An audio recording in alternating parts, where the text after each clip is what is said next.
Bigger.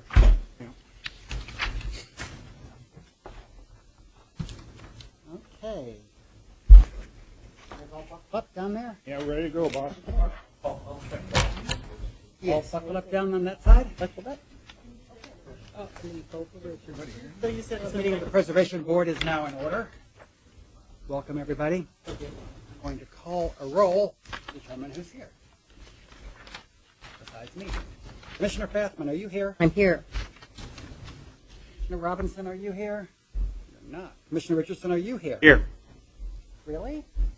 That's a change. We call you the legal Fathman. Really? Commissioner Killeen, are you here? Present. Commissioner Vicentin, are you down there someplace? Present. There you are. Commissioner Johnson, are you here? Yes. Commissioner Wright, are you here? Yes. Huh. We'll get right now. Put that back down.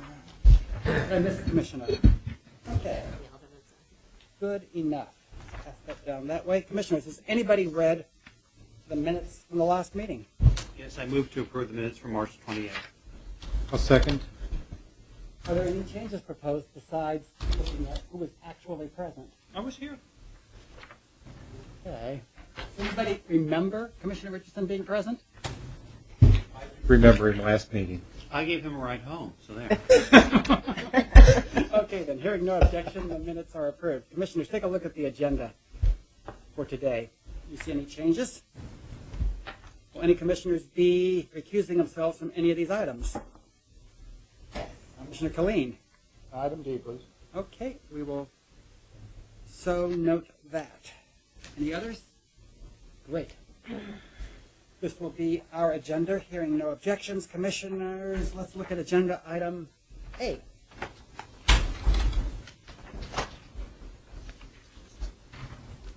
Wait, Donna, Yeah. did you say anything about parking? That's okay. Did I say anything? Did you say anything about parking? Yeah. Do you need to say anything for the commissioners, like when they have to go and get their cars back before it turns into $30 parking? No. Are you kidding? I think there's a game or something this There, evening. oh, yeah, there is a game or something. No, so it's going to be open. Okay. Yeah, Good tonight. enough. Will they have to pay? Do not. Did you pay on the way in? It was full when I just came, so and you had to have passes or something. You should So I not just have. parked on the You street. should not have had to pay because your name is on the list of do not pay. I am in the garage. Since it was Because full. it made it, right? Yes. Aaron, I don't know why you didn't get in. Maybe your name is really on a list. I just, if Donna could control parking in that garage, I don't think she'd be here doing this job. She'd be rich and famous, though. I try. Okay, let's hear the compatible new construction policy.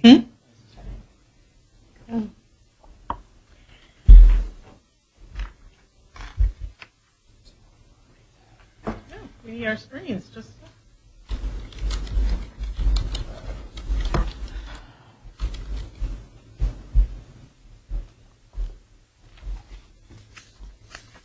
Well, I can give a little introduction. First, I'm Betsy Bradley. I'm the director of the Cultural Resources Office.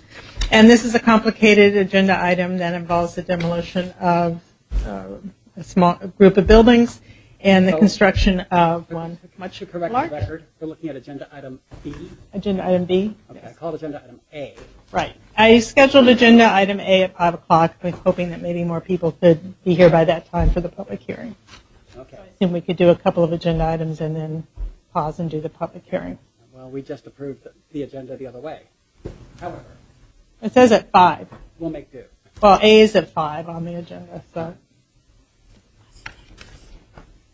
Okay, so we have several addresses here of the existing building, and the new building will have one address. So this is our project site, and you can see it's next to the Polar Wave Ice House property that was recently converted to apartments. And we have three main properties here. One's facing Victor, and the Victor Ironworks at the corner of Victor and South 7th Boulevard, and then another one-story commercial building / garage at the corner of at Barton. And here is the proposed new apartment building. But let's go back first to some context here. This is the Humboldt School across Victor to the south, and it presents that side elevation and rather large parking lot on its east side.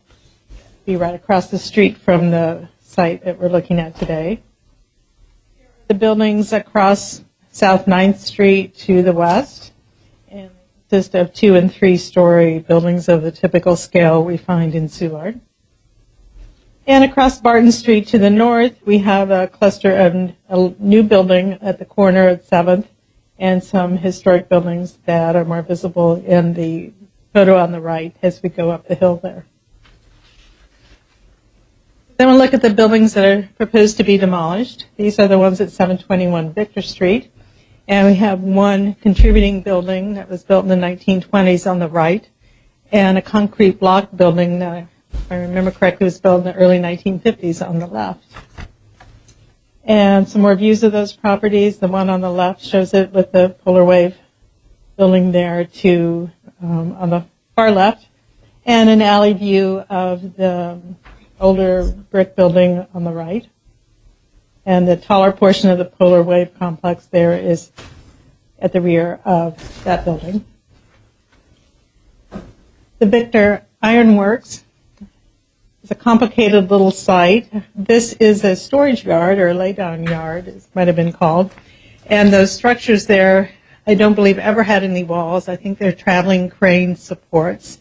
Is those beams that come out towards the street there are the supports for cranes that rolled on the two beams and commanded the area in between them that could pick up and lay down pieces of steel in different locations.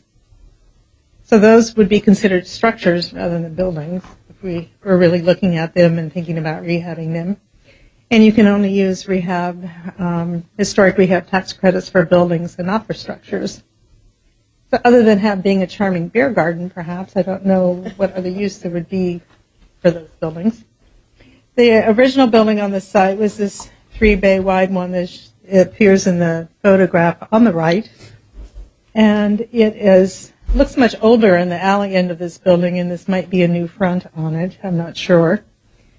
And if we go on around, next to that is this small office building that appears in the photo on the right, and then a slightly taller, larger building behind it towards the alley there. And then there's another yard with the steel structures that facilitated the use of cranes on the north side of the complex of buildings. So these lots comprise the Victor Ironworks. Then this shows 2403 has a separate address, even though it's part of the Ironworks. So that's the lot with the crane structure on it. And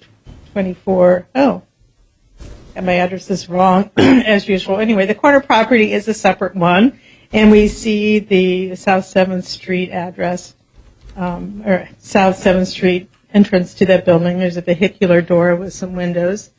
I do know that this building was used later as a garage, as it's shown on the Sanborn map. And so it has brick walls at the street, and then the parched wall, too, at the alley, facing the alley. So those are the buildings proposed for demolition. An apartment building of the size that is proposed, there was no appropriate historic model example that addressed the scale of this building. And at the suggestion of the Soulard Restoration Group Committee, the applicants looked at this 2-story building on the Lemp Brewery property. I think it's a refacing of an older building. I'm not sure exactly when it was built, but it has the wide windows of a daylight factory, as we usually refer to them, large openings filled with multi-pane industrial steel sash. So that is the model example for this project.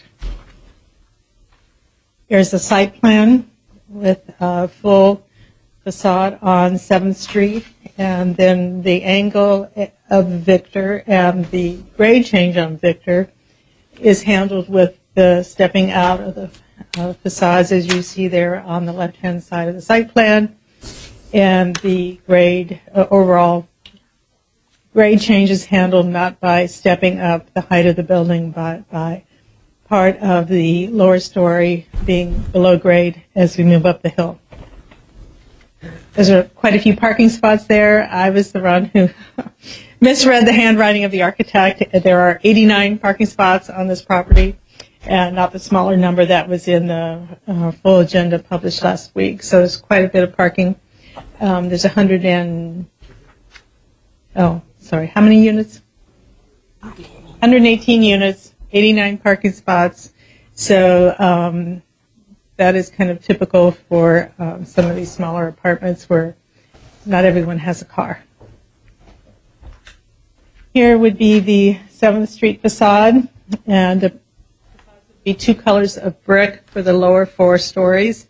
The 5th story is set back slightly, and it would be a lighter material, lighter in weight and lighter in color, so that it would some visually disappear against the sky. Not exactly disappear, but be less visible.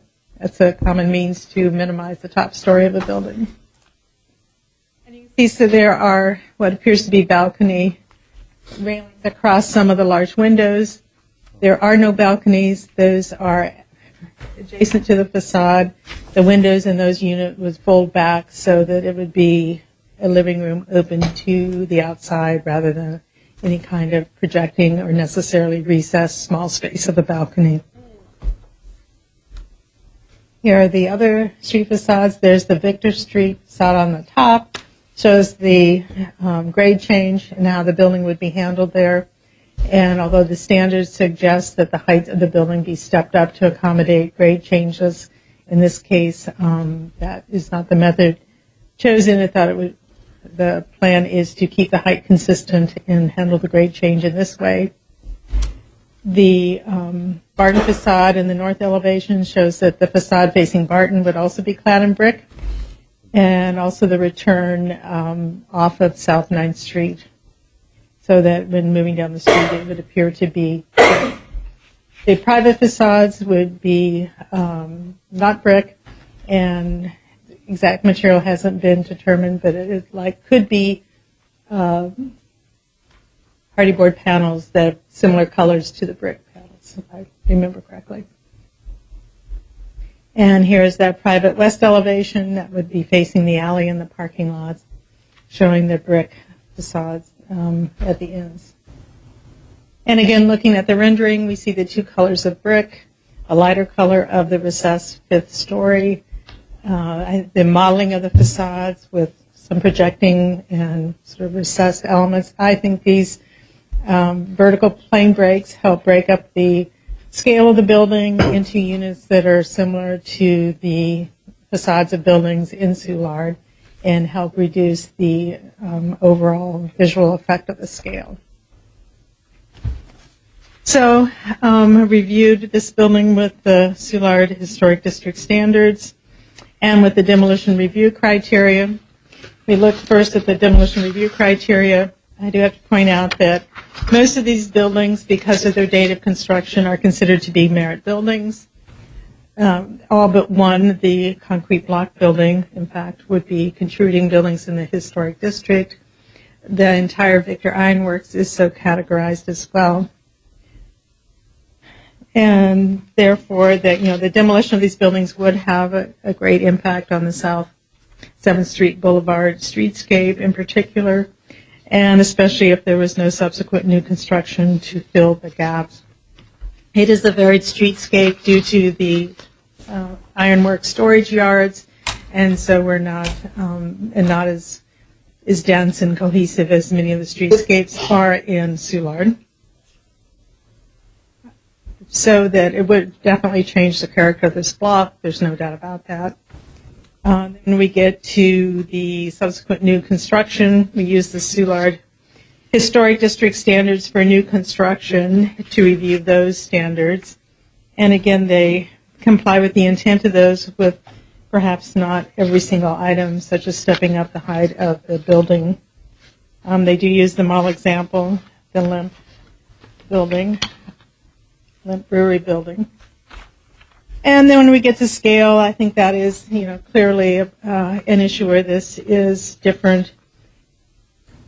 The scale of residential buildings in Soulard, I think the location of this site next to the school and the Polar Wave complex where buildings are of a larger scale. It makes it a place that can accommodate this change in scale better than many other places in the district. And it would also provide a strong edge to the district with a new building rather than historic ones. So rather than go over each one of those items individually, I would also like to point out, received 2 pieces of correspondence. The first one is from Alderman Jack Kotar. He writes in support of the proposed new construction, and he hopes the Preservation Board will approve of the demolition of the existing buildings and grant preliminary approval to the proposed development.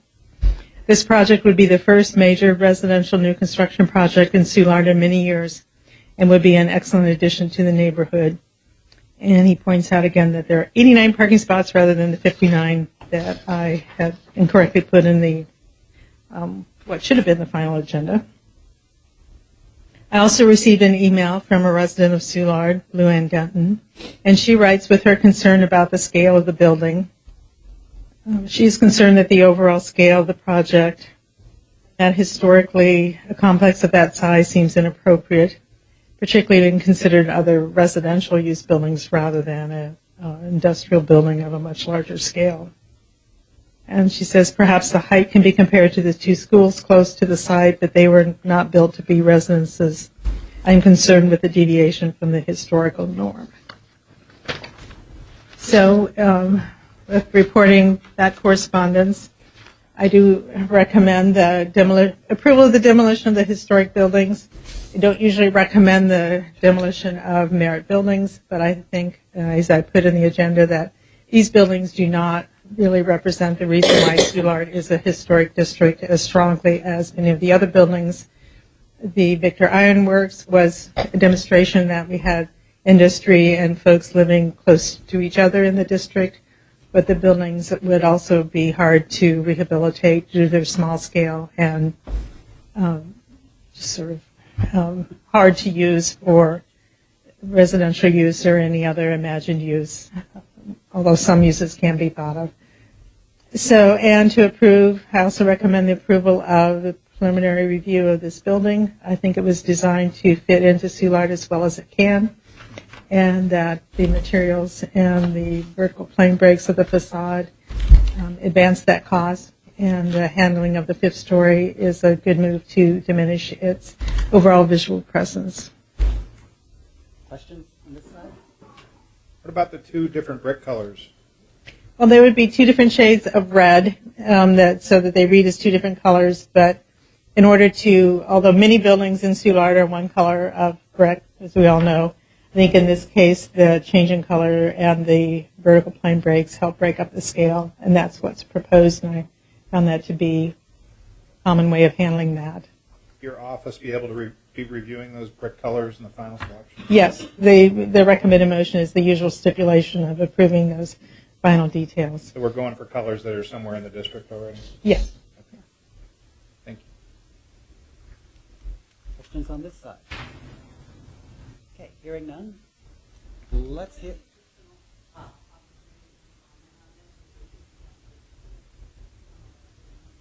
There's a sign-up sheet that's probably already been taken. If you wish to speak, you can sign up and be called to the podium. Sign the sign-up sheet. There you go.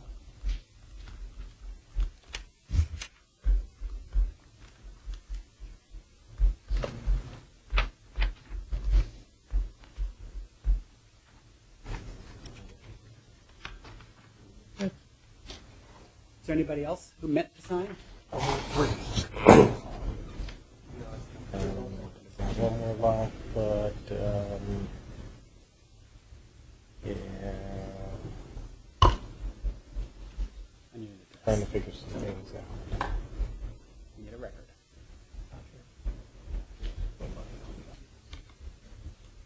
Okay, let's hear from the applicant. Oh. On the first one, I did first.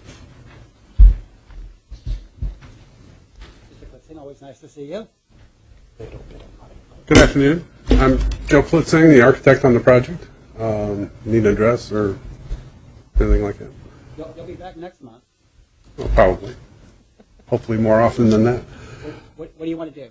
I was approached by my client, Aspirin Properties, and they had this property that they had put under contract, and it surrounds a project we just finished, which is the Polar Wave project, which is 42 units of apartments. Concept, well, we wanted to achieve as many as trying to push to 120 units, but 118 was the number that worked out. 89 parking spaces is what we were able to get on the site. Really wasn't any place that we didn't put parking or building, let's put it that way. 5 stories is what we'd like to do to achieve our unit count. We did meet with the neighborhood group. We had an original design that was modified to this appearance after we were asked to change. I believe the building has been designed to where it fits in the neighborhood, and if you're going to do a new building in Soulard, this is the location to do it. It's on the periphery. It's the proper location for it. Other than that, any questions? Questions on this end? I know this isn't something that we review, but parking, I thought they required 1 space per unit. Again, we're not going to discuss that. Just curious if the design needs to be altered because it doesn't meet the zoning requirements. Not our problem. Nor our legal concern. All right, Mr. Chairman? This end? Thanks. Ms. Thompson?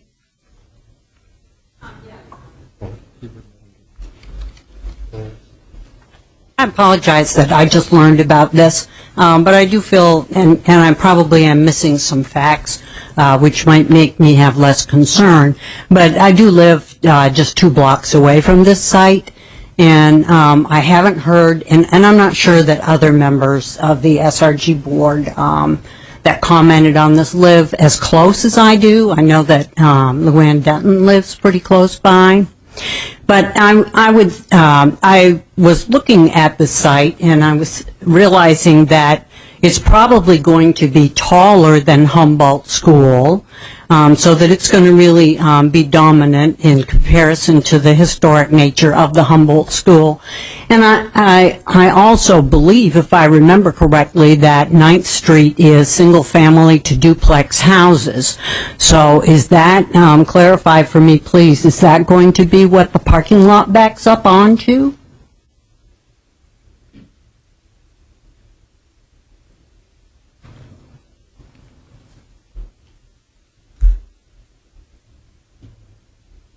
The parking lot is going to go The parking lot is going to be at that corner. It's going to go to the street. I was at 9th a Street. meeting with the project's proponents in the Soulard Restoration Group Committee, and my understanding is that that was a suggestion to hold the taller building further away from the buildings on the west side of South 9th Street, and that it would be better to have a nicely fenced parking area there, and the taller buildings start a little further away from South 9th. To keep the height, the difference in height. Certainly, I'm glad I don't live on 9th Street. But also, I'm wondering what public transportation will these people that don't have cars be using? Because that seems to me to be a very car-intensive area. That is fine as a rhetorical question, but again, not our purview here. I see. Okay, well, I mean, I do hope that there will be more opportunities, or you know, if this is over again, I'm really very concerned that you've got Humboldt School there, you've got the Slays Boys Club right there, you've got B-Works, which is a nonprofit that works with youth, in addition to the residents there, and I'm very concerned at the impact that this is going to have both visually to the neighborhood and also to the quality of life in the neighborhood. I'd like to go on record as saying that.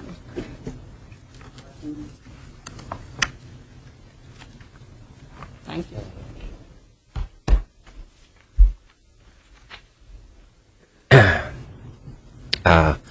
Hello, my name is Rick Radford. I'm going to speak a little slow because I suffered a TBI in Iraq, so Just bear with me as I go through this. I live in Soulard, and I've got a history in Soulard with my family. Vince Market, the Radford Community Store, the Moran hardware store, which is now Fraser's. My grandparents, when my grandfather got back from World War II, he bought those pieces of property. So I am very aware of the historical nature of Soulard. I think progress is good, and and bringing in families to Soulard is good, but we already have a major parking issue with Soulard. Not that I'm complaining. I'm just saying that if there's a Blues game, a Cardinals game, or used to be a Rams game, people come to Soulard, they go to the bars, they get on the shuttles, they go back and forth. I love it, and that's why I live in Soulard now. I've been living there for 7 years.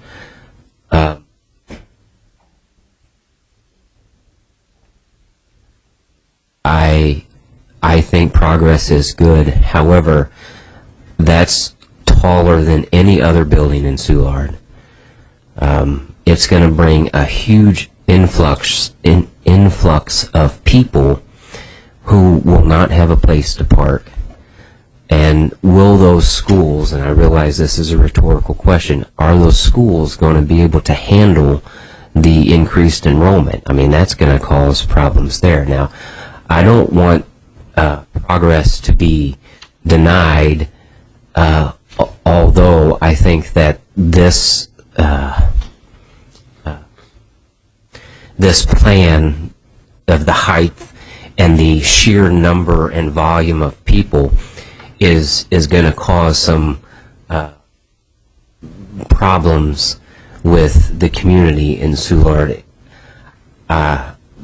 I know it's not my call, but if it was my call, I'd say yes, move forward, but change that plan so that it's not 120 people, it's 60 people or something of that nature. But thank you. Thank you. Questions? Commissioners, that concludes the testimony on this matter. Commissioner Paulson, do you have a motion?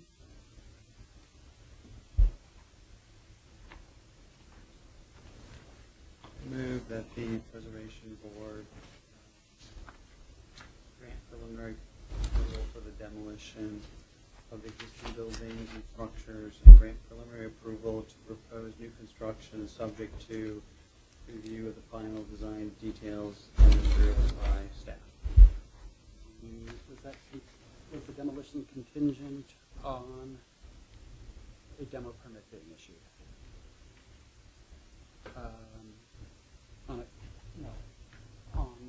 How about contingent upon the issuance of a building permit for new construction? There. That's what I meant, Jim. Okay. Okay. Discussion down this end? Discussion down this end? Hearing none, a motion has been made and seconded. All those in favor of the motion signify by saying aye. Aye. Aye. Opposed?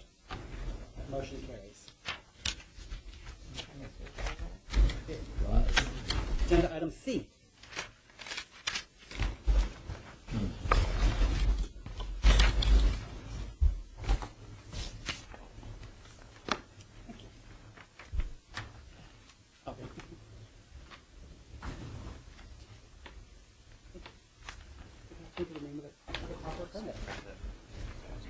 No, it's 5 o'clock. It was.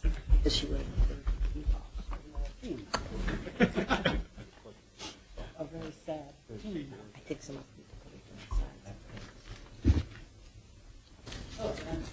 Jan Cameron, Cultural Resources Office. Used to such a powerful microphone. This is the preliminary review application to construct 5 new buildings on the site of what was a school. And that's the site. From 2212 to 2230 Shenandoah Avenue in the McKinley Fox Historic District. And this is the site. You'll note that it's an unusual block in that actually the area looks like an alley is in fact Gain Street and Beauty Alley.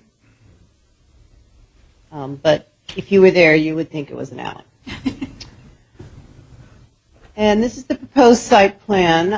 The building indicated on the left of your screen will be an accessible unit.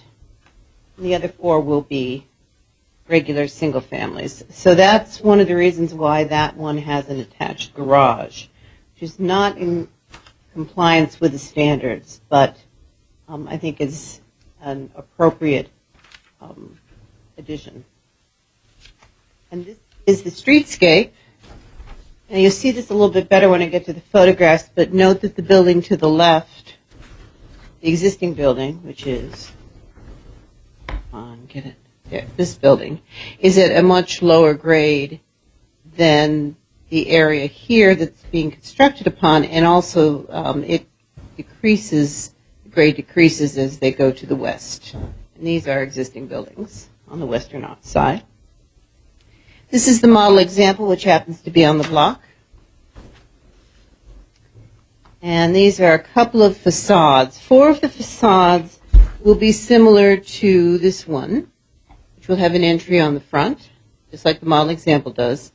The accessible unit will be similar, but it will have an entry on the side. And there will be some alteration or a deviation for each unit. So one will have a different corner, so one will have a dormer, one will have 2 dormers, just so that they don't appear to be all the same building constructed one after the other. Now, what is in your agenda is a recommendation from the Cultural Resources Office for the treatment of the side elevations. The developer has agreed to these, and what I've got in the agenda now is what we were recommending, which was this is the accessible unit with its side entry here. This would be the easternmost facade, and because of a wide side yard, you're going to see this quite prominently. And they've agreed to go ahead and fill this whole area with brick. The idea was to make this look like a single building that had sustained an addition at some time. This will be vinyl siding, but it is set back from the plane of this facade. And similarly, this is the other end. There is another wide side yard there, and we'll have a fully bricked front mass with a small addition at the back, or what looks like an addition. These will be the intervening side elevations. There will be 10 feet between buildings, and the brick is being extended back 10 feet, and they have agreed to include a frieze board there to make it look a little more like a historic building would have had. Contextually, this is the building to the east. You can see the difference in the slide on the right. You see the historic brick wall, which is being retained. And as we gradually go further west, you can see how the wall becomes smaller and smaller and ending at these buildings here. Okay. This is the context to the west. The block is pretty scattered. There's a variety of scale, variety of setbacks, variety of materials, because there are some frame buildings included. This is the area directly opposite the site. There's a very large commercial residential building on one side. And this is further to the west on the opposite side. Again, a variety of scale and construction dates. And now we're looking opposite, going eastward towards Gravois. Okay. So the staff is recommending approval based on the revisions that we've received, and with, of course, the stipulation that we would review final drawings and exterior materials and details. Questions?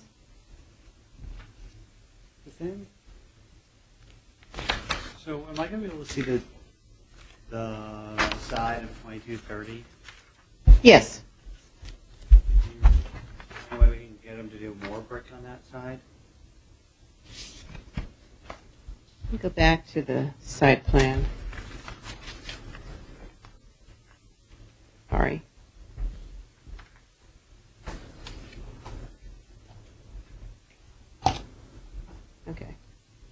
can see that there is a substantial distance in this unit and this unit, because this unit owns 2 parcels.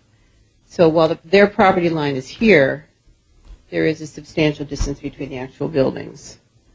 There is a setback there, so that the idea was that because of the costs of the brick, we would make it look as though it were a historic building with an addition and save a little bit on having the brick continue all the way across the facade. But if that's your recommendation.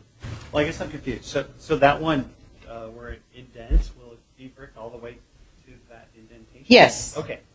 I'm sorry. So Hang on.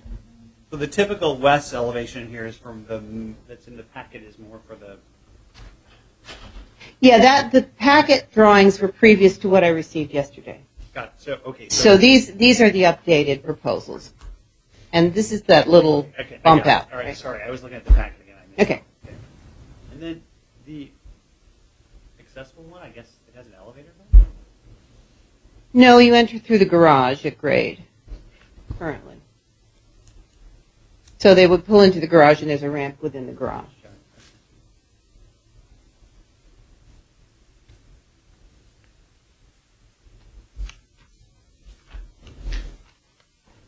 Questions on this end? No? Oh, one more thing is I have a letter of support from the Alderman Kotar, is requesting approval, if possible, with the stipulations from the Cultural Resources Office. Okay, let's hear from the applicant.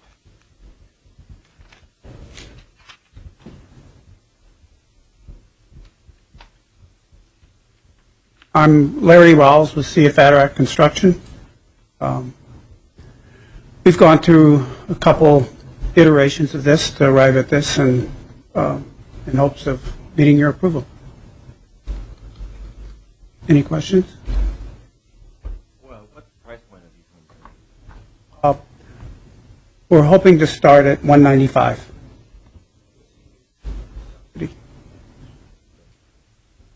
Questions on this end? Thank you. Rollo Dana? Rocco Dana. Rocco. Go. On my SAT one year, I got it back, and my grade back, and it said Rolo, and my mom thought it was really funny. I'm Rocco Dana. I'm head of the development committee in McKinley Heights. I'm also a resident of McKinley Heights, and I'm actually a developer in McKinley Heights. I do rehabs there, right there in that area. I have a couple things to say about their development. Actually, I first want to start off with a question. What is the, if Larry would know, okay, there was a question by board member Johnson about the cost of the sales price, $195, and I was wondering what that would be per square foot. Is that possible that Larry can answer that? At a different time, absolutely. Okay, so it comes down for price per square foot. I don't have their numbers in front of me, but we were told that these would be at $89 per square foot. That's the price point that they showed to CDA to achieve tax credits. However, we found that their price point was much lower than the market rate was going at. And I know this for a fact because I'm in this business, that block at 2301 Shenandoah, a residence which I rehabbed, which I actually used to live in, and I sold at $110 a square foot for $245,000, and then it doesn't even have a garage. Are we getting to something that would be? We are getting something, yeah. So and then I have a contract for sale for tomorrow for another building which is on 2224 Indiana, which is within a half a block of here, which is selling for $129 a square foot. The community's concern is that we have always asked for market rate building in new construction in our area, and that's one big concern for us. I realize that that's not something that this board can address, but it's a big concern for the community. I noticed that since the empty lots are create in our code what's called a private facade, or no, a public facade. I just wanted to verify that those would be wood windows on that public facade. And if that's not the case, I believe that's, according to our code, they would need to be wood windows. We haven't actually drilled down that. Okay, fair enough. Sorry. And there's one other thing I noticed, and I talked to Jan earlier, I just noticed as I was looking through the documents. Their model example, which is on that same block, is a building. If we could bring that up by chance, is that okay, Jan?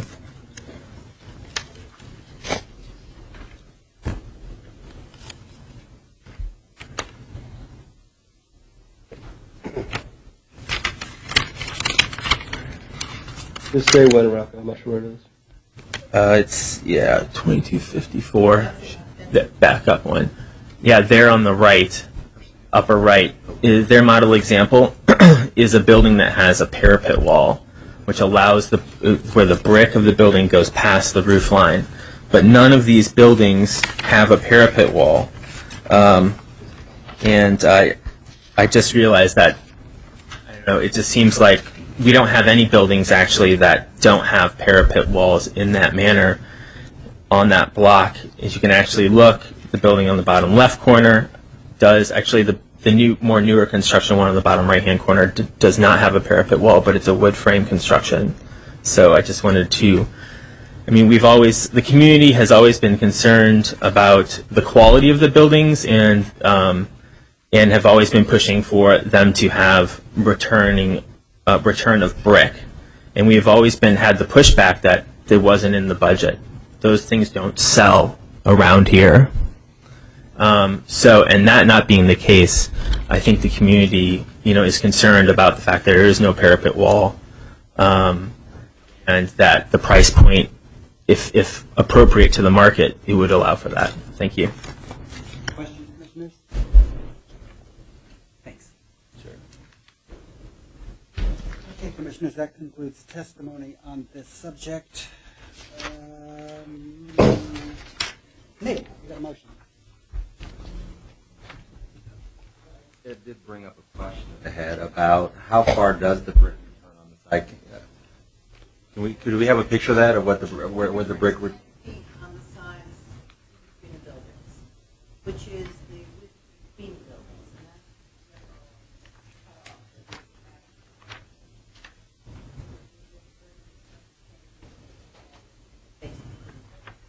Sounds good. I move that the Preservation Board grant preliminary approval for the new construction with the stipulation that the visible side elevations at 2212 and 2230 have full brick gables, that the remaining side elevations have additional gable trim, and the final drawings, materials, and colors be reviewed and approved by the Cultural Resources Office. A second? I second if we had the parapet. All that parapet. Motion clear, Jen? Well, Sorry, Jen.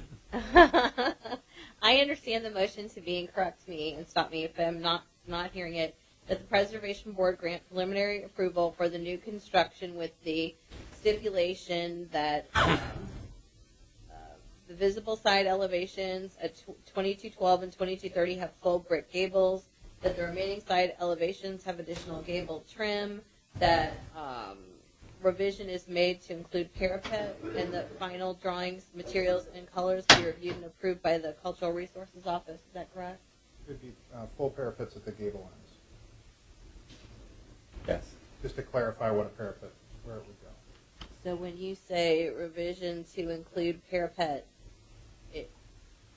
what is that definition of parapet? Parapet. Extension of the roof, of the walls to go an historic distance to match the model example past the roof. So it's just, the wall extends past the roof. That's on the gable ends, just as it is in the model example. Parapet extension of walls Parapet extension for model example. for model example. Thank you for clarifying that. Yeah, thank you. Thank you for taking that. Okay, motion has been made and seconded, remade, reseconded. Is there any commentary on this end? Is there any testimony on this end? Yes, sir. I think that it would be, these buildings will be a nice addition to the neighborhood. I think Vatterot's done a decent job. I think with these additions, they'll be even better. So, thank you for developing in Sydney. this end, somebody sort of to speak? Nope. Yes? No. Okay, there's a motion on the floor, has been made and seconded. All those in favor of the motion signify by saying aye. Aye. Opposed? Motion carries. Okay, Commissioners, we're going to take a 5-minute break and then reconvene as a, what are we reconvening as? Public hearing. The public hearing. We can get this one done in like 2 minutes if you want.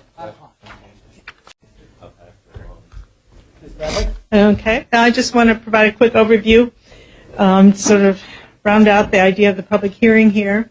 This is a policy that the intent of which is to provide a means to discuss and assess the compatibility of proposed buildings within the existing character of an historic district. It acknowledges, I think more clearly, that districts are evidence of change over time as new buildings are constructed in them. And the intent is also to carefully consider how new buildings will be complementary new investments that add to and not detract from historic districts. And overall, the goal is for compatible new buildings in St. Louis historic districts that are high-quality design and construction that respect the nearby historic buildings. I could go on probably with 3 or 4 more ways to say those things, but that's enough. The intent of this, I have a couple of this is not the intent, to introduce a drastic change in the approach to the review of new construction, and that is largely based on the fact that historic districts that have standards that say a historic model example must be used will continue to operate in that way unless everyone kind of changes their mind before they change the ordinance. And is not the intent to ignore the existing historic district standards. And I think actually what I'm hearing from many of the district committees that I've talked with is that many are thinking of revising their standards, and so we might, if this policy is an impetus to that, that would be all for the better. So the important things about the use of the policy, in order that it not, really trump what we have in place, and I've suggested that if the local historic district standards do not require the use of historic model example in a consensus building approach, a majority of the participants in the proposal and review of the project, that would be the applicant, the neighborhood group that's active in the local historic district or the committee, Cultural Resources Office, and the Preservation Board, that a majority of that group would agree that the policy is appropriate to use in review of the project. And that way no one entity has a veto power and no one entity can insist that contemporary, you want to call it that, compatible design that's not based in the vocabulary of a district must be approved. And then alternatively, if after the adoption of the policy, historic district standards are revised to include provisions for compatible construction that are more particular to a historic district, they may allow for a broader use of the idea of compatibility, but be tailored to the materials or some other factor in that district, then that more tailored approach would be used rather than the policy. So the districts have a chance to respond to the policy and make it more their own if they wish to do so. And a couple of other important points, I think, is that I propose the policy be used to assess compatible new construction when reviewing a demolition in a neighborhood that's only a National Register district where we do not review the design of new construction, but the demolition review criteria ask us to review subsequent new construction and to be mindful of whether it would be appropriate in that location. So I believe the policy could be useful there. And I'm also proposing that the Cultural Resources Office use this as a way to approve new construction that requires a Section 106 review, such as the recently proposed project in Old North St. Louis, where we don't really have design review, but it was a federal project and required Section 106 review. And it was more contemporary than traditional in design, and it was a little difficult to figure out with so much loss there whether it was compatible or not.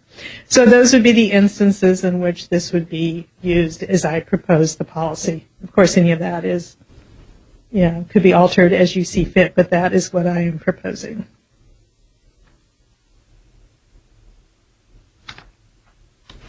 Our chair stepped out, huh? Any? Yeah. No. Oh, we have an acting chair. Okay. You want questions from the board then? Sure. Questions at this end? Comments? Questions or comments from this end of the board? So, I guess I do. So you've been working with a number of the neighborhoods and reviewing this policy or the potential impacts of this policy? I have. They're understanding pretty much how it would work, and I believe so. I met in particular with Lafayette Square folks to assure them that this would not be a sudden change for new construction in their district, but it might be useful when they're thinking about new construction up there just south of Choteau. I met with McKinley Heights and with Ox Park and Soulard and explained the intent of this to them, and I think everybody is thinking it's something worth thinking about. No one said, oh dear, no, please don't. Let's go this way. But I think there are some concerns about drastic change, and that's why I think that it need not be drastic change, but just more gradual, sort of, as we see more projects like the one that was approved in Benton Park recently, and this one in Soulard, once they get built and people have a chance to take a look at them, that they will have stronger ideas either in support of it or perhaps not. In your dealings with those neighborhoods and their boards, have adjustments been made to your document? Have you gathered some good input? Much from, I guess, from the committees or the boards, although some explanatory. There has been some, but I think most of my input has come from the group of architects that I've worked with, including you three here on the board and some others that have talked to me about their projects and their clients' approach to projects and what makes sense to them as guidance as architects. So that's been my primary point of reference, I guess. Any other questions or comments from the board? Tony? So yeah, I think this has been brought up previously at some point, and I'm referencing the materials on visible facades. Paragraph number 4, exterior insulated finished systems and vinyl siding are not allowed on portions of buildings visible from streets in historic districts as they are sufficiently different in quality as to detract from the historic buildings. And as that paragraph references the EIFS,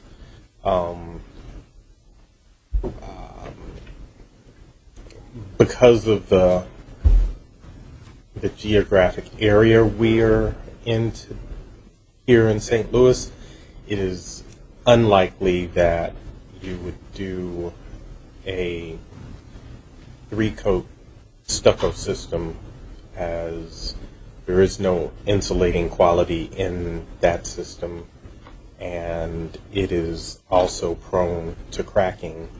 And so for that reason, we are more likely to use the EIFS system.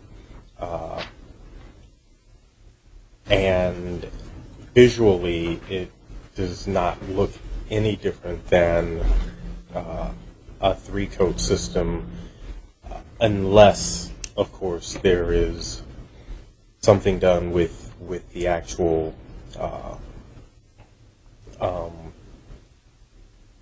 foam insulation that causes it to look different than, say, a standard 3-coat system that's on some hard surface substrate. That having been said, 2 of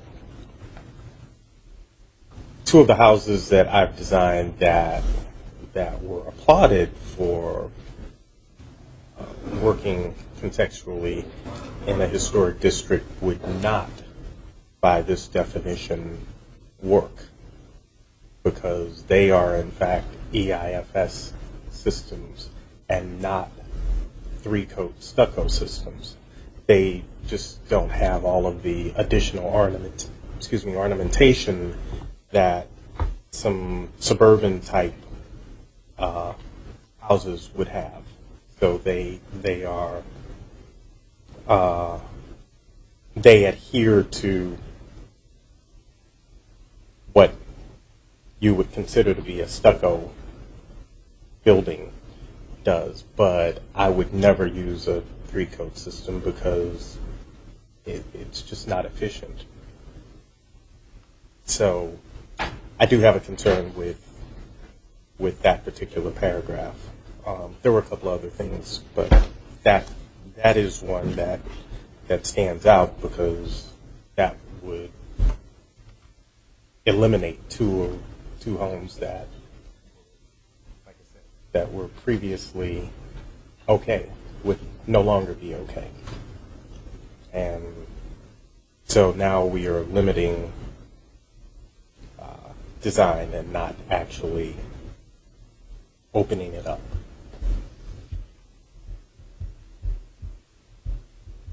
I think, well, if I've heard that from you before, and I acknowledge it, but I have not heard that from anybody else. I do understand that we're talking about basically enclosing materials, and EIFS fits into that scheme of things. But I also recognize that most of us see it on commercial buildings and used in ways that I don't think we find represents the kind of quality of architecture in our historic districts. And in thinking about what building materials to exclude, I, again, didn't want to just follow my own preferences or of a few other people, so I turned to the form-based code that's adopted for another part of the city to see what materials were generally excluded in it, because the intent of that document is also to provide higher quality buildings that we might get otherwise, and EIFS and vinyl are excluded in that document as well. So I'm following a path that was set by that document. We don't have exactly the same goals. It's not exactly the same project, but the intent, I believe, is the same. And, of course, that's open to discussion, but that is just explaining why I wrote that the way I did. So yeah, and I guess I do understand why you wrote it the way you did. Like I say, my concern is at the point that I bring another house to the board, and this passes. As I said, there's. Well, I guess then there's an intent of how it's used, and if it's meant to look as if it was that's one thing. If it's laid in small panels and there's a lot of joints and it has no sort of, if it looks like it's, there's the quality of the application, the design, and quality of the application matters, and we can't say EIFS only if it's done well. And so I can't think of any way to qualify it. And sure, EIFS, if it is not intended to, I'm positive there's wording that can be achieved there, which I think in some codes speaks to some codes actually speak to bakery, and so if you take an EIFS system and create coins out of it, then you are in fact creating something fake, and so then it in fact would not fly. Whereas if you've got just a flat panel wall, which the reason that a system is an EIFS system is because it's got rigid insulation behind it. That's what makes it insulating part of EIFS. that's essentially the only difference, except that it's a 2-coat system versus a 3-coat system. But in addition to that, you're using a synthetic stucco, which is pliable versus a standard cementitious stucco, which cracks as you have heat and freezing. So, like I say, that's my concern. I think there's a way to word it so that we qualify what type of things with the EFS that we're trying to exclude. Okay.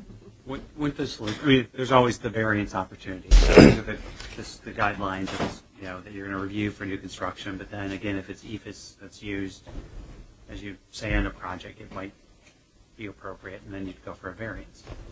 I guess I'm trying to send the message that that not every material is it's approval. And then I also kind of worried that if we just exclude vinyl, what's the basis behind that? Vinyl did not exist historically. But we're using other things like metal panels. We're using other materials that didn't exist and finding them more pleasant and more, sort of recall masonry materials, even though they're man-made and whatever. So, I mean, I'm not saying I want to embrace vinyl, but it seems a little arbitrary if it's the only material excluded, unless we just all, maybe give a good reason and go with it. Okay, so I want to give the public a chance to speak that have signed up. Oh, and just one other thing. I received one communication, and this is from the Home Builders Association of St. Louis in Eastern Missouri. And they expressed that support for the proposed new construction standards based on compatibility policy, which is before the board, and describes their many members as 600 builders, remodelers, and contractors. They support the policy because it provides an opportunity for consideration of compatible construction in historic districts that will provide flexibility for both developers and home buyers. It will promote vibrancy and uniqueness in the city's neighborhoods. Additional flexibility in design standards will hopefully result in more projects moving forward and more homes being built in the city of St. Louis. And then they have a section where they insert the value of home construction to the local economy. So they appreciate the opportunity to comment and encourage the board to adopt the policy. That's the only communication I've received. I do believe that most of the public didn't have a chance to sign up who want to speak. So we have a sign-up sheet up here that you're welcome to come up and sign to speak. And then we'll start with Karen Bodie-Baxter. You're our first speaker. Didn't have a lot of comments, and I just was prepared in case I did. I would say that I agree that sometimes it's not so much just blanketly saying certain materials, but identify it's how they're used and their visual appearances as to whether they meet within those kind of design review criteria, because we often see some synthetic materials like AZAC, which is kind of a composite material, and GFRC, which substitutes for terracotta, glazed terracotta in many cases. And, and I've seen EFS used where it looks like it's historic stucco. So at hardy plank siding, they have some limitations, but sometimes we need to be thinking that if we're putting into place some standards, that the materials are also evolving in the industry. And to try and meet the needs of people. But I think it's the visual appearance and the compatibility in the neighborhood. And I want to laud you guys for considering some standards for infill and new construction, because too many communities don't have that. And then it becomes, we just have to replicate the old. And that's not, and I'm glad to see that we could have something that would offer some opportunities for some new design, because our buildings in our communities, our neighborhoods do evolve over time. So. Thank you. Rocco Dana. Hi. I'm, as I mentioned before, I'm on the development committee at McKinley Heights. At first, I was strongly opposed to contemporary buildings in historic districts, but Betsy's brought me around, and slowly and surely I've come around, and I think that it's a good proposal overall. One thing that some of my colleagues and I were talking about that is kind of absent from it, though, and we think is a great opportunity, is that modern and contemporary buildings are about energy, and that here modern buildings have, compared to the historic code, modern buildings need to deal with energy in a certain way and things like that. And there was some talk, I know, at one point in time of having a baseline be that all the new construction be Energy Star certified. As a LEED certified architect, I know that LEED is very stringent. Energy Star is less stringent, but is somewhat stringent. And I think having energy conscious buildings is a big deal in our future. Big deal. And I think that can't be ignored. I'd also say with regards to EFIS, I think that EFIS used appropriately in the right way can be a great building material. Sometimes when we see EFIS here in St. Louis, I always first think of Lafayette and Mississippi, the northeast corner, where they used EFIS to emulate stone, and that was really didn't work. But when it's in a contemporary construction situation where it's not being broken up, and it's used as a contemporary form, which is a part of a contemporary building, is form and throughout the building and things like that, I think it can be used appropriately. Thank you. Thank you. Jay Reeves. Hello, thanks for having the hearing. I just wanted to point out, my name is Jay Reeves. I'm an architect, live in Fox Park. I'm the chair of the development committee there as well, and have worked on buildings that are hoping to be a little bit less, let's say, full of mimicry in historical neighborhoods. So I really value that you guys are opening this up. Thank Betsy for her efforts in saying that perhaps we should be pushing to have something in a city like ours that is reflective of today's times and is a result of the economic factors and social factors of a city like ours. I think it's important. I think most of the issues I feel most passionately about really already in this proposal, so more than anything, just wanted to put a voice of support towards this effort. Thank you. Okay, I think that closes our public hearing then, unless there's any other speakers.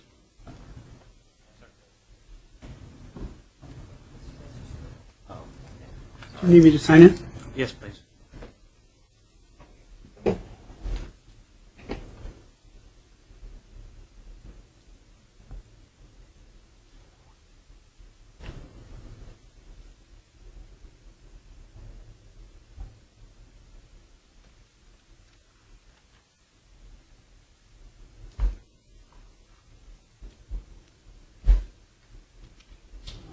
My name's Larry Balls. I would also like to voice my support for the proposal. I'm with C.F. Adarat and also a member of the St. Louis Home Builders Association.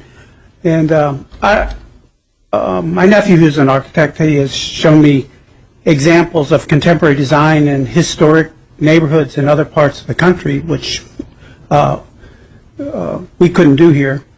And I think it fits into the neighborhoods sometimes better in scale than trying to mimic things from the past. And I agree with the comments about EFIS as well. Thank you. Thank you. Okay, now we'll close our public hearing. That's the next steps that you see. Oh.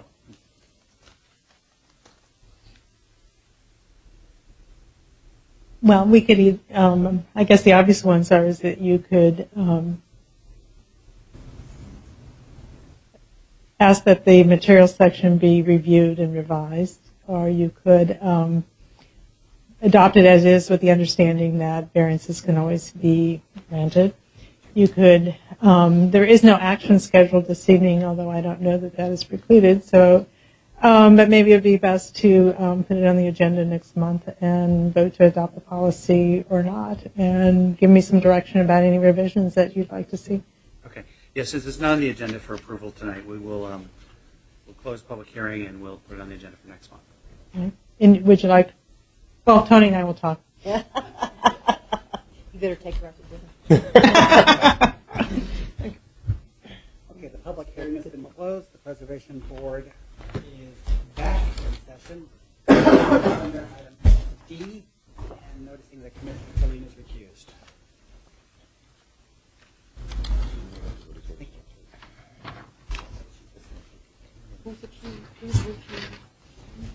you. On this one? Okay, it's Bettis with staff. We have before you a proposal to construct a single family on a vacant side lot in Benton Park. It's kind of a project. Some quick pictures first. This is the location of the proposed new construction. It'll be back adjacent to the existing flounder, so the new house will sit back from the street near the rear of the lot. It just shows you where it's located. And this is the proposal. It's actually a single room structure. So we discussed before about energy and just looking at new construction. Single room building, hay bale construction, large walls, covered in a veneer. And I can speak more on that if you'd like. The street facing elevation. More context, this is where we sited. In Benton Park, you need to have a model example, and the example is the property next door. The house next door is a flounder. It's been covered in, let me get a better, I'll go back to the first one. It's been covered in siding over the years, but that is the model example, essentially a scaled down version of what's been presented to you today. Same roof slope, it's kind of shrunk down a little bit, and the same fenestration pattern. So again, that's what it is. I have a limestone foundation veneered, and then a brick veneer on the front. And this is the site plan showing where it's located. Other angle. The south-facing wall will be entirely glazed to allow for heating. Another shot of that here. Is to use salvage windows and doors to kind of be as green as possible. Use salvage brick if possible, and stone as well along the foundation. Another shot of the site. Here's some context. The block has kind of a grade change, starting out the empty lot here. The block has a wide variety of housing sizes. There's a lot of 1 stories, 2 stories. So really the scale of the building isn't too off. It's just kind of, again, it's a scaled down version. And it's kind of looking kind of southwest back towards the property. Going through the standards, it complies with everything we asked for. The front facade will face the street. It will have a brick veneer based on a model example. It has fenestration that meets that solid to void ratio. Overall, we're happy with the design. Met with the architect several times on the design and settled upon this. This is also what Benton Park is okay with. They submit a letter supporting this design you see today. So you have that. So given all that, you have a recommendation? Any questions? On this side. I just had one. So you make it clear that the brick wall that they're proposing, you didn't review that, and we're not. That's not going to be discussed today. I've spoken with the applicant and the owner, and we'll work with that down the line. That's not part of this today. Okay. And the plan is, and I don't want to steal his thunder if you want to talk to him about it, but the owner will live in that property and then perhaps rent out the other one. We're going to rehab the flounder that's there, remove the siding, and kind of get that back to its original appearance. So, neat project. Okay, let's hear from John Killeen. Good evening, John Killeen here. Easily the best looking Killeen I know. Hard to say. Thank you for your time. Yeah, as as Bob said, we've been refining the design together, worked with Benton Park, and yeah, it's coming along. So any questions about the project or anything? It's very exciting. You want to make the motion? Okay then. I'll make the motion that the Preservation Board grant preliminary approval for proposed new construction with the stipulation that details and specifications are submitted to the Cultural Resources Office for review, and final plans and exterior materials are approved by the Cultural Resources Office. Second. Any discussion? Hearing none. All those in favor of the motion signify by saying aye. Aye. Opposed? Motion carries. Done. Neat project. Okay, commissioners, we are going to now reconvene as an administrative board to hear appeals of denials. The first of which is agenda item E, 92 to 94 South Kings Highway. Been deferred.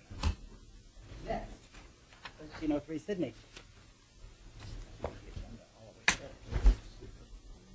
Wait until I can come with mine, and then you can come up. All right. This is 1303 Sydney Street. Sorry, I'm Andrea Gagan, and I swear to tell the truth. I have to enter into the record ordinance 689 as amended by 64925 and ordinance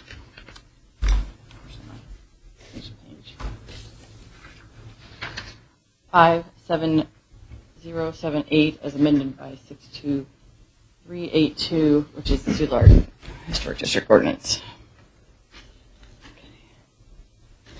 All right, this is the building at 1303 Sydney Street. The owner, and this is just a site plan, or site. Here is the area that the proposed new deck would be built. Basically, the owner is proposing to construct a new two-story deck at this location between the buildings. The building would be attached to the other next building, which he also owns, and would extend to the front of the buildings. As you can see, this would not replicate the existing porch in any way, and it is not based on a modeled example. Also, the provided plans don't provide the enough information to evaluate the details and whether the material is appropriate, although he is using a Soulard handrail. But again, even with those details, it doesn't base on a model example. And it also, actually, let me go back here. It's also not clear from the plans what is happening with the dormer here and the porch, the roof of the existing porch, because this dormer kind of comes out onto that slope there, and we can't really tell from the plans what is going to happen with that. The owner is showing a PowerPoint, which hopefully he can explain what's going on. As I said, the proposed deck is not a reconstruction of the existing porch and is not based on a model example as required by the Soulard Historic District standards. Based on this, the Cultural Resource Office recommends that the Preservation Board uphold the Director's denial of an application for construction of a two-story deck as it does not comply with the standards. Commissioners on this side need any clarification? No, sir. Commissioners on this side need any clarification? Thank you very much. Okay, let's have the appellant, Mr. Radford.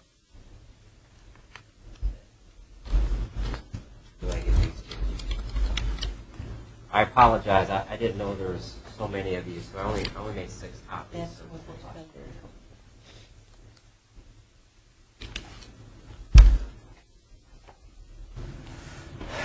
we were surprised there were so many of us also. Okay, I'm Rick Radford. I'm the owner of the two properties, 1301 Sydney and 1303 Sydney. The key talking points for me to you this evening is going to be my historical perspective with Soulard, the provided to me, the bill of materials, the design, the historical value, and then a request for variance.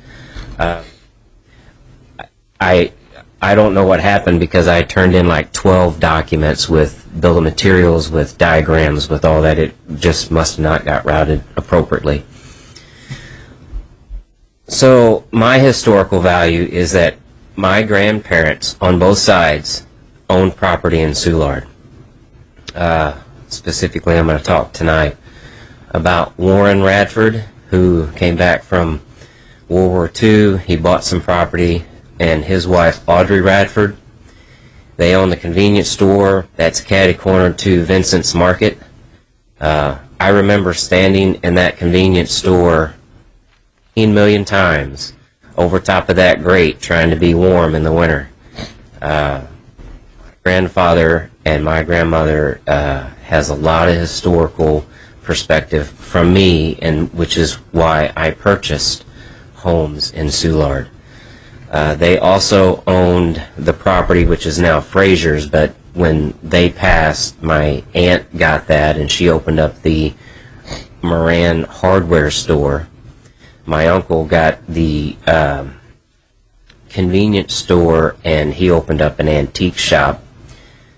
Family the way it is, it didn't pass down to me. So I'm doing what I can to pass things down to my two kids. I purchased my first home, 1303, in Soulard in June of 2009. And then I purchased 1301, which is right next to it, in 2014. Next slide, please. So if I could bring your attention to the map, I'll do it on this side. My grandparents' store, because here's Sydney. My grandparents' store was right there. The other property, which is now Fraser's, is right here. Here's Anheuser-Busch, and if you go down to where Arsenal is, and you go just like 3 houses past Gus's Pretzel, that's where my other grandmother and grandfather lived. So I am from Soulard, and I know it, and I love it. No, back one, please. This right here is the, or it used to be the Little Flowers nursing home, and that's where my grandmother finished her days. And I went to that Little Flowers nursing home all the time. There was never a swimming pool in the back, or I'd have been in it.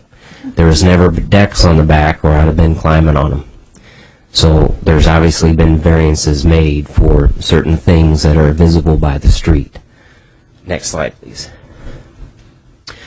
So here are my two houses. Here's 1301, 1303, and there's the what used to be the Little Flowers funeral home, or nursing home that I went to over and over. Next slide, please. This is the convenience store that my grandparents owned. Next slide. Obviously that's Fraser's, which they used to own. So now I'm going to get into, here's my two houses. The distance between these two houses is 91 inches. 91 inches. Next slide, please. When I got back from Iraq off of my second tour, I invested heavily in 1303. I put $76,000 just in 1303. So when this young man mentioned, $120 a square foot, I'm probably $240 a square foot, but I don't care because it's for my kids. I put all wood windows in this. They're double pane, but in between those windows, I put real stained glass. And if you go to the next slide, please, you'll see that that's a W. and that's going to represent my son, Warren, because he's going to get one of these houses. Next slide. And again. And you'll see that A, because that represents my daughter, Amy. So I'm investing in these houses. I don't care about how much I'm investing, although I don't want to go broke, but I'm doing this for my kids, so they have a place that they can remember working on and sweat equity and being a part of. Just in 1303 alone, I probably have $220,000 into. I probably can't get that out of it, but that's not my purpose. I put 96% efficiency HVAC units in there. I care about when I leave or when I die, my kids have got something that is solid, that is good, that is quality. Next slide, please. My name is Rick Radford, so you can see the 2 R's. I want to leave something for my kids there. Next slide. You can see, I mean, that's just one of the kitchens. I sanded all the floors. I did everything, all new plumbing, all new electrical, all new everything. Again, I care about what I'm doing. Next slide, please. There's one of the bathrooms. Next slide, please. So now I want to talk to you about the ordinance. And they're doing their job. They're doing exactly what they need to do. If it doesn't meet the ordinance, they're basically required to say no, and that's why I'm coming to ask your permission for a variance. So these 3 rules, 2061, 2, 3, and 4, I'm going to present to you evidence of how variances have already been made for these things. Next slide, please. These 2 buildings are right across from Vincent's Market. I remember being a kid, and those 2 buildings didn't have that facade between them. But there was obviously a variance made. Now that spans the width, because this comes from the ordinance. It spans the width of the building, and it comes all the way to the front. So there's a model. Next slide. Here's 2 houses where that spans the width and comes all the way to the front, which is one reason why that was denied.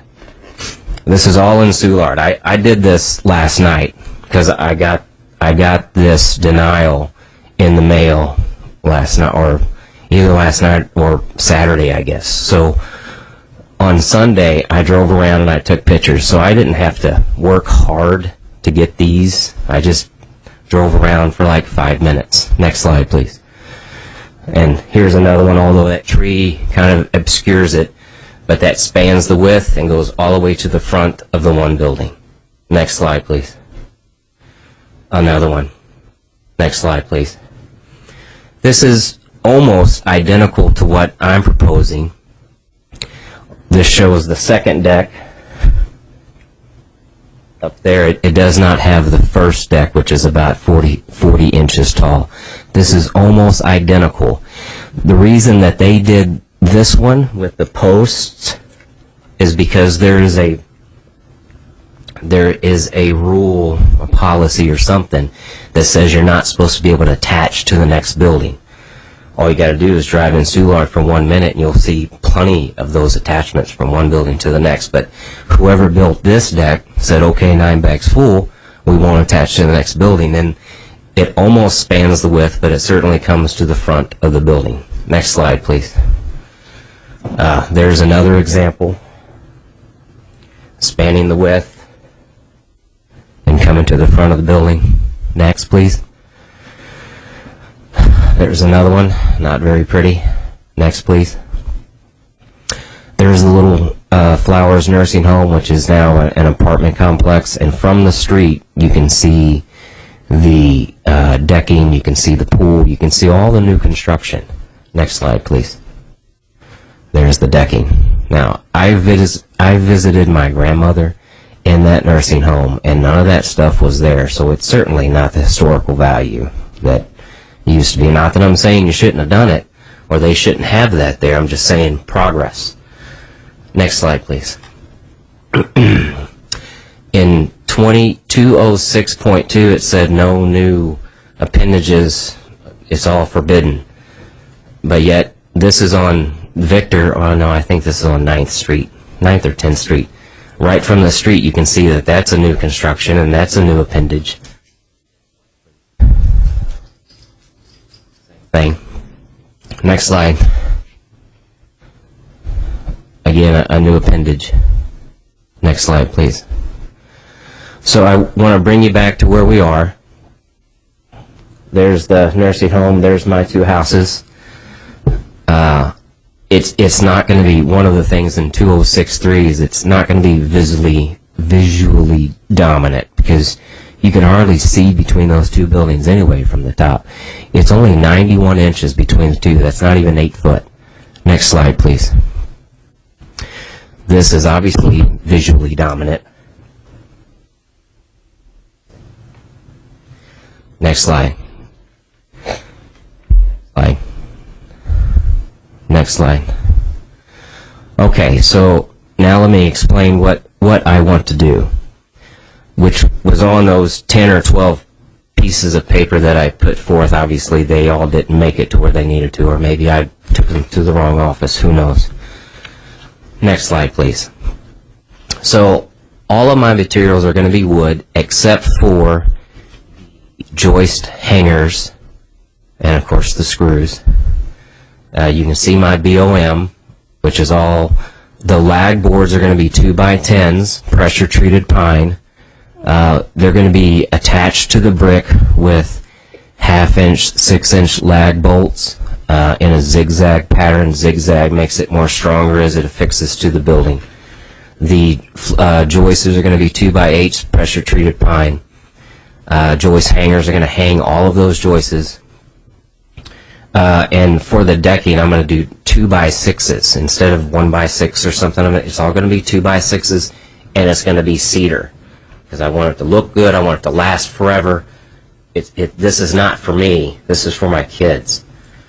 And I'll use 2.5 inch decking screws that are rust proof. Next, please. So again, all of those things that I've said. There's the BOM. Next slide. And you can see that would be like a drawing of what the lag board. You'll see these are the lag bolts, which are going to be in a staggered formation. The joists are going to be 2x8s. It's all pressure treated wood. What you don't see here is the decking, which is going to be the 2x6 cedar, which I'm going to put at a 45-degree angle. So it's not just straight. I want it to have some dimensions to it and some character. Next slide, please. So again, there's the BOM for deck 1. Next slide. Again, next slide. So if I take away the decks, this is what the gangway would look like. Again, 91 inches. Here's door 1. Door 2, and then those stained glass windows that you saw. I tried to put some color in there, and those are the stained glass windows. Next slide, please. So that's what deck 1 would look like. Again, with the construction of the 2x10s, the 2x8s, the joist hangers, the lag bolts, all of that put in there. And of course, handrails on the brick here on both sides. Next slide, please. Deck 2, again, the BOM, same, except we're going to, instead of being about 40 inches off the floor, it's going to be about 15 foot above the floor. Next slide. Again. Okay, so I tried to make this three-dimensional so you guys could see. Deck 1, right here with the steps. And then deck 2 up here, different color, approximately 15 foot above the gangway. And I'm going to put that just right where when you walk out that back door, you just step right onto the deck. And it will have the 45-degree angle for the decking as well. Again, all the same material. Next slide, please. And of course, I'll put a Soulard handrail, which is just all wood. It's just a wooden handrail, and that's what I'm going to do. Next slide, please.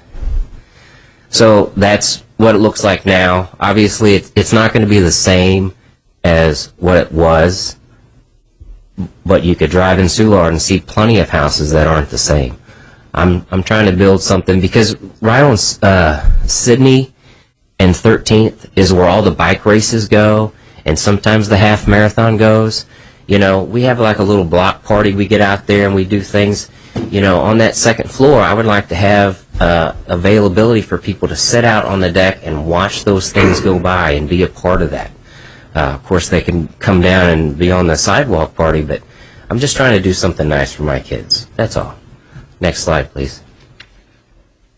There's a little bit of safety considerations with that, in that that second deck is over top of the first deck.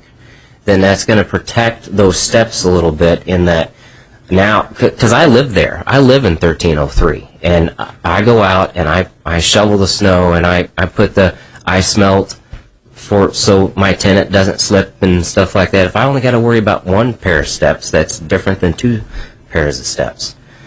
For the floor joists, I'm going to do 16-inch centers, and for the stair stringers, I'm going to do 18-inch centers. The policy or the rule is only 24-inch, but I'm going to do 18 because, again, I only got 91 inches.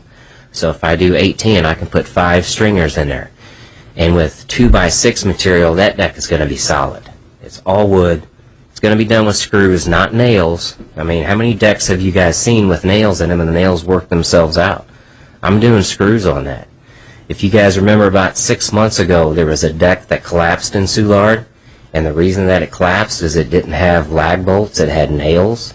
You know, I'm going to put lag bolts, I'm going to put screws in there. When you walk on deck, you're not going to hear creaking, you're going to hear solidness. It's also going to give me the opportunity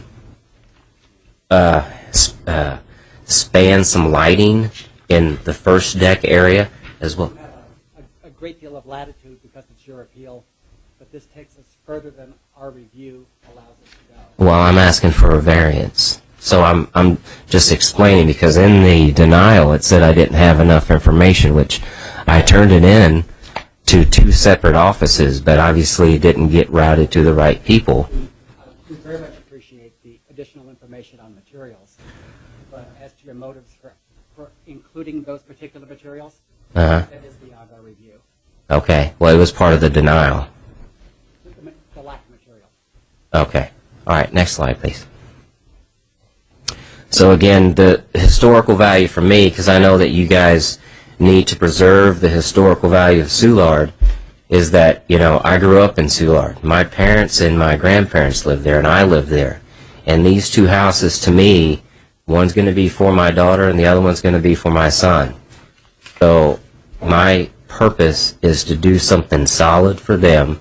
I'm investing heavily in these 2 pieces of property so that when I die or I give it to them, they've got a quality piece of property. And subject to your questions. Commissioners on this side, questions? Commissioners on this side, questions? Finish. Say again? Well, how will you finish this wood if you get approved? Well, I'm going to paint what from the when you're on the street and you're looking, everything that you see will be painted. But the decking material, I'm just going, for one, it's cedar, so it's going to last for like 50 years. But every year I'll probably put some kind of clear coat stain on there. Painted, though. The railing would be painted. Oh, yeah. Absolutely. On the 1303, which, as you see it on the left, I've got purple there. So I've got 3 colors. I've got purple, white, and tan. So the handrail will be purple. The rails of the handrail will be tan. And then the part that you see, the other 2x8 that you see from the street, that will be tan as well. So it's going to be colorful, it's going to be nice, it's going to be solid, and it's going to be similar to all those other houses that have the width of the gangway and all the way to the front.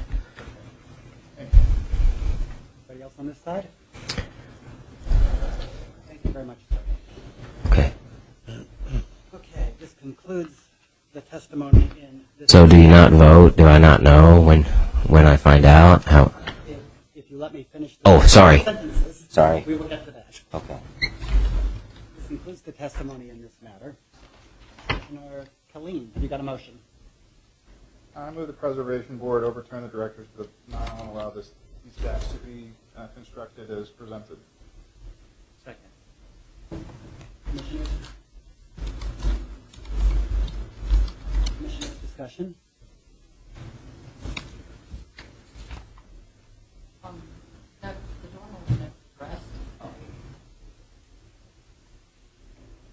I'm sorry? So she brought up a good point. She wants to address Why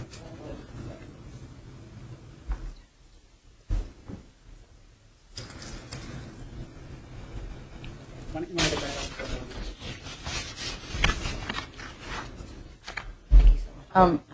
What is going to go on with that existing roof and the dormer there? Yep. So that dormer is to what is currently now the attic, and that is a 6x6 post. Now, if and you guys obviously know a lot about construction, so you got to dig down. You got to put a pier about 30 inches to 36 inches. And then you put the little metal bracket and you fit your 6x6 post in there and it goes up, right? Well, that's not what's happening right now. What's happening right now is that there is a 2x4 holding up that very first deck. So if you look right there, there's a deck in the back. It stands about 40 inches tall. There's a 2x4 holding up that deck. There is a concrete pier there that obviously it used to have something, but right now it's got nothing. And then from the top of the first deck to the second deck is a 6x6 post. And then from the second deck to the third deck is a different 6x6 post, which is not even connected to each other. That's not appropriate construction. So I'm going to tear all of that down. I'm going to jackhammer that first pier out so I can put a second pier in there, a new pier in the same spot. Put a nice 6x6 cedar post. It's going to be cedar, and it's going to go all the way up to the to the third dormer, which will then support that dormer over, which is in the deck. And that was all in one of the 10 or 12 pieces of paper that I put in as well. No, but we need to have the drawings at some point because we don't have any. Mr. Chairman, I'd like to amend my motion. Okay. Same motion, but contingent upon construction details being reviewed by staff.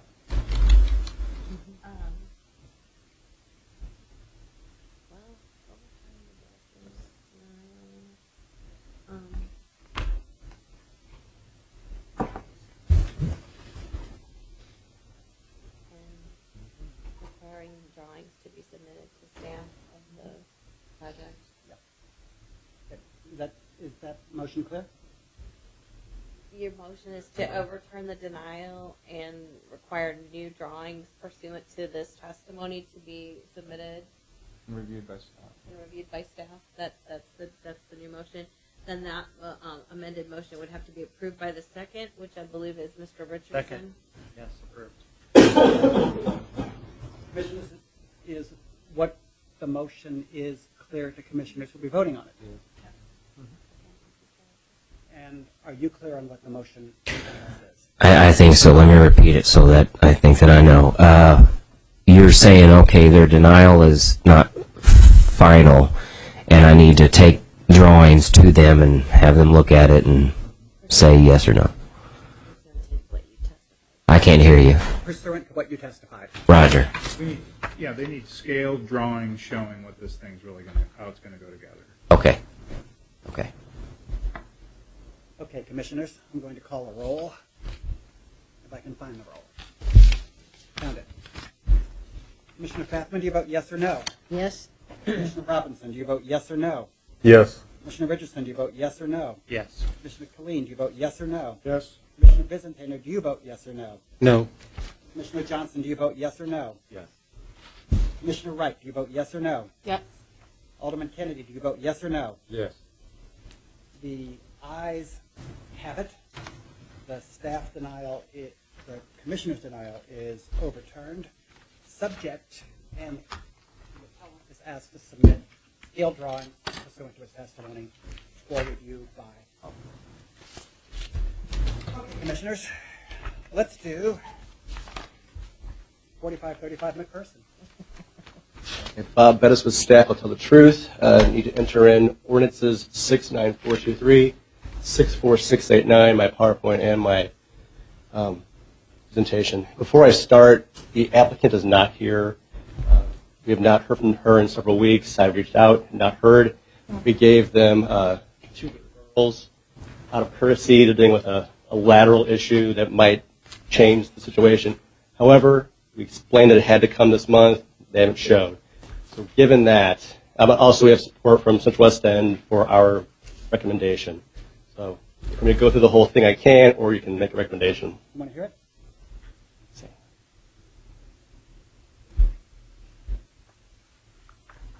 Should you not? All right. I move we uphold the director's denial. Second. Discussion?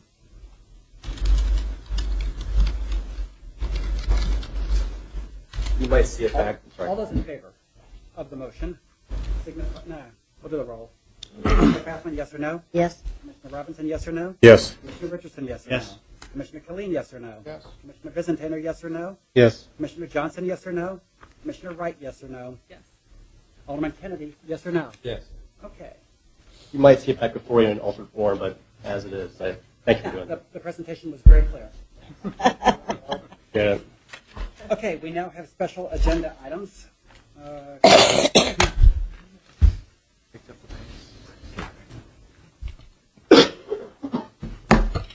I need to recuse myself from agenda items I and J.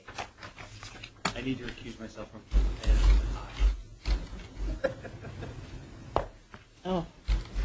So, if somebody can make a motion. Actually, take the chair. No, I have recused myself from those two. Mr. Richardson has recused himself from I. Commissioner who? Commissioner Richardson. Aaron, conduct your votes. Either have your hearings or make them or ask for motions. Do we have any motions? Yes. Yeah, let's do it.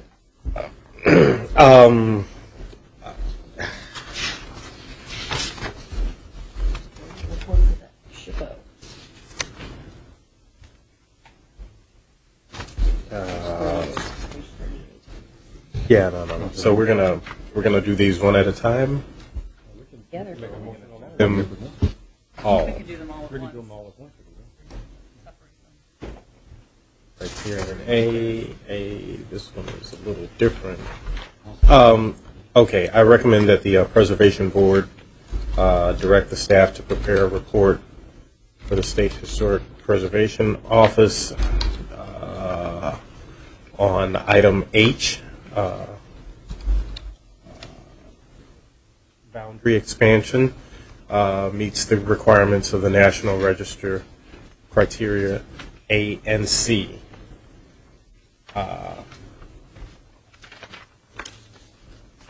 And that the Preservation Board should direct staff to prepare a report. The State Historic Preservation Office, that property meets the requirements for listings in the National Register. That is for item I. And that the Preservation Board direct staff to prepare a report for the State Historic Preservation Office that the property in item J meets the requirements of National Register criteria A. And that the Preservation Board direct staff to report to prepare a report for the State Historic Preservation Office for item K, that property meets the requirements for the National Register criteria A and C. Second.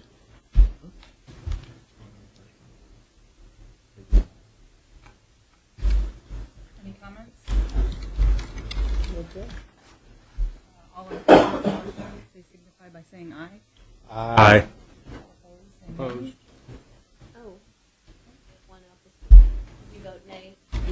Did we just group all those together? Yes. Yeah, I don't like the mansion house. I'm against that. So I'm your nay. Yeah.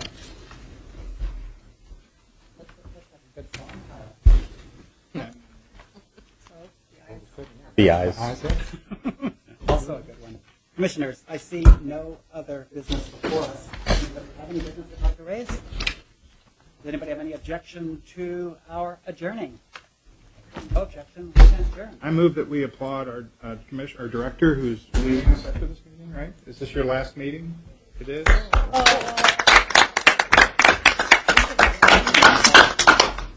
Thanks for all your hard work.